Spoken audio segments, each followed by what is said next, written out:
La situation des personnes publiques, elle est particulière parce qu'en réalité, on a deux droits qui s'affrontent, qui entrent en jeu et qui se parlent très mal, qui n'ont pas été créés pour se parler. D'abord, le droit des entreprises en difficulté, le droit des procédures collectives, que toutes les sociétés, toutes les entreprises connaissent, et le droit public avec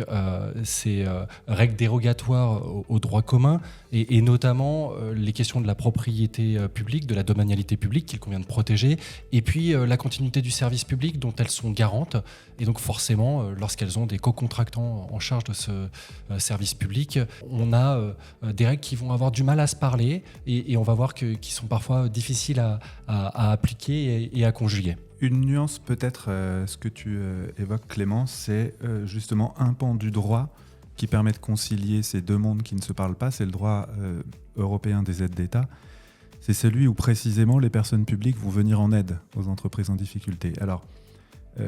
ces deux mondes qui se parlent, mais par la force des choses, le droit de l'Union, c'est celui du libre jeu de la concurrence. Et puis l'intérêt général qui préside les collectivités et l'État en France, c'est celui du soutien public qui est nécessaire à la vie économique, parce que derrière, il y a des questions de territoire, il y a des questions surtout d'emploi.